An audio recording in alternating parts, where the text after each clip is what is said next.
History is happening on Broadway. It's SUFFS, the epic musical about the 1913 women's suffrage movement.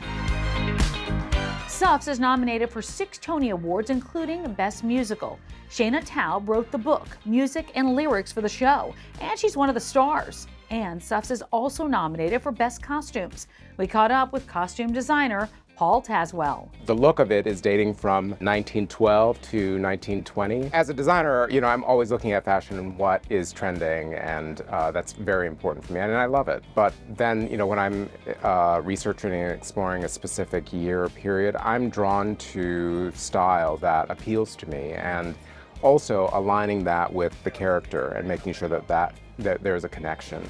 Being very aware all the way through for the audience to engage with these characters and really fall in love with them. It's very easy to Google or look up these actual women and find photographs of who they were, what they looked like, what they wore. I also have to acknowledge the actor that's playing that role. So I take a flavor of what I'm getting out of the research and apply that to the actor that's playing the role, and then with that marriage, we create a look that seems to work well for the production. It's different types of women, different races, non-binary as well, and I wanted to raise that up and honor who they are as performers, as well as giving it as accurate a look to the piece as I could. One of the big things that I love about costume design is that you have the opportunity to be with these actors in a fitting and talk with them about, how do they see their character, what works for them, what doesn't work for them. It might be a color, it might be how something is fit,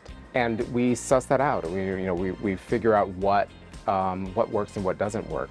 But that makes my work all the better. For theater work mostly, I do a lot of drawing. It comes after I've spent a lot of time pulling together research, whether they're actual photographs or images of the woman, Alva Belmont. What this costume is, it is the coat that she wears for the convention. She wore a lot of fur.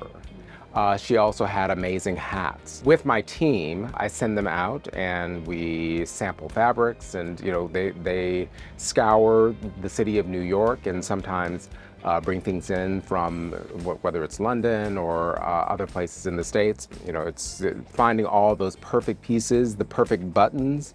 I'm telling you that this production is full of buttons. So this is the breastplate for Inez Milholland.